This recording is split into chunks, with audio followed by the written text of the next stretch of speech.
بسم الله الرحمن الرحيم. الحمد لله رب العالمين والعاقبة للمتقين والصلاة والسلام على سيد الأنبياء والمرسلين محمد وعلى آله وأصحابه أجمعين. أما بعد فإن خير الحديث كتاب الله، وخير الهدي هدي محمد صلى الله عليه وسلم، وخير الأمور عوازمها، وشر الأمور محدثاتها، وكل محدثة بدعة، وكل بدعة ضلالة، وكل ضلالة في النار. وبالسند المتصل منا إلى الشيخ الإمام الهمام الحافظ الحجة أمير المؤمنين في الحديث أبي عبد الله محمد بن إسماعيل بن مغيرة بن بردزبة الجعفي اليماني البخاري رحمه الله. اللهم انفعنا بعلومه وعلومهم أجمعين، آمين يا رب العالمين. باب فضيلة قريش.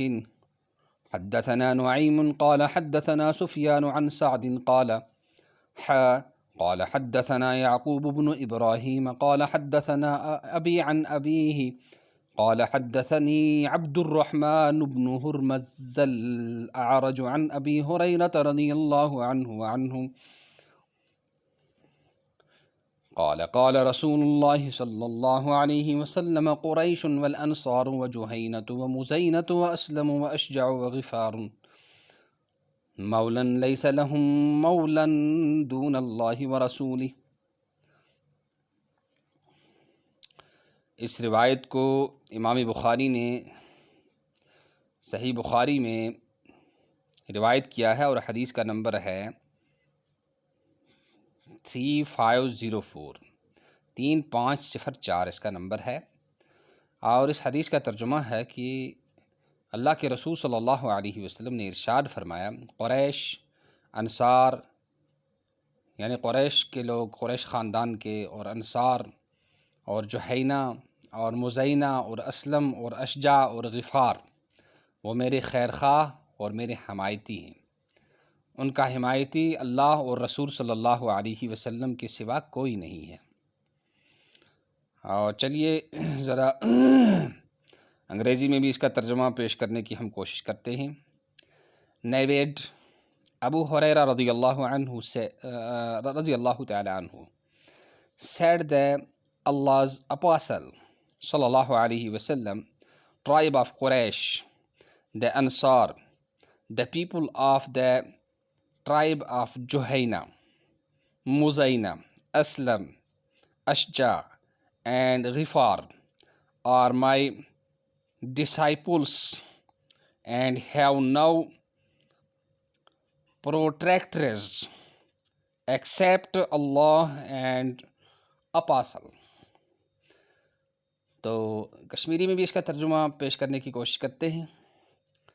حضرت ابو ہریرہ رضی اللہ تعالیٰ عنہ چو روایت کرن زِ فرمو جناب رسول رحمت صلی اللہ تعالیٰ علیہ وسلم: قریش خاندان، انصار قبیل، جوہینہ، مزینہ، اسلم، اشجع تہٕ غفار، تم چھِ میٲنۍ خٲر خواہ تہٕ میٲنۍ حمایتی۔ تہنٛد حمایتی چھُنہٕ کٕہٕنۍ تہِ خۄدایس تہٕ بیٚیہِ رسول صلی اللہ تعالیٰ علیہ وسلمس وغٲر۔ تو اب پہاڑی میں ذرا ترجمہ پیش کرنے کی کوشش کرتے ہیں۔ حضرت ابو ہریرہ رضی اللہ تعالیٰ عنہ فرمیندن جے فرمایا حضرت رسول پاک صلی اللہ تعالیٰ علیہ وسلم ہونا سن جے قریش برادری، قریش خاندان تے انصار تے جوہینہ تے مزینہ تے اسلم، اشجع تے غفار، انہیں مڑے خیر خواہ تے حمایتین، ان دا حمایتی اللہ تے اور رسول صلی اللہ تعالیٰ علیہ وسلم دے بغیر کوئی بھی نہیں۔ تو یہ حدیث پاک ہمارے لیے، ایمان والوں کے لیے اور قریش خاندان کے لیے ایک سبق ہے۔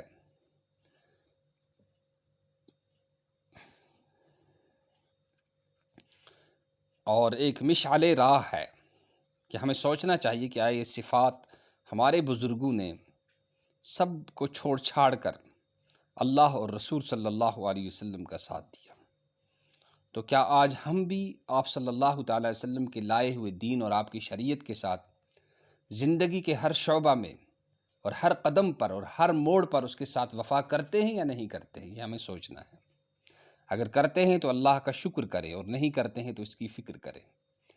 کہ یہ دنیا اور دنیا کی تمام ریل پیل اور اس کا سب کچھ ایک دن ختم ہو جانے والا ہے اور آخر دائمی ہے۔ ہماری وفائیں اور ہماری ہر چیز، ہماری الفت، ہماری محبت، ہماری بہادری، سب کچھ اللہ اور رسول صلی اللہ علیہ وسلم کے لیے ہو، تو اس کی ہمیں فکر کرنی چاہیے، اور ان صفات کو سب ایمان والوں کو، بلکہ تمام انسانوں کو، اور قریش، خاص کر قریش خاندان کو اس کی فکر کر کے ان صفات کو حاصل کرنے کی کوشش کرنی چاہیے۔ اور اگر اللہ نے یہ صفات ہمیں دی ہیں تو ان پر مداومت کرنی چاہیے، ہمیشہ ان پر قائم دائم رہنے کے لیے دعا کرنا چاہیے، اور اس پر اللہ کا شکر بھی کرنا چاہیے۔ سبحان اللہ وبحمدہ، سبحانک اللہم وبحمدک، ونشہد ان لا الہ الا انت ونستغفرک ونتوب الیک۔ سبحان ربک رب العزۃ عما یصفون، وسلام علی المرسلین والحمد للہ رب العالمین، والسلام علیکم ورحمۃ اللہ وبرکاتہ۔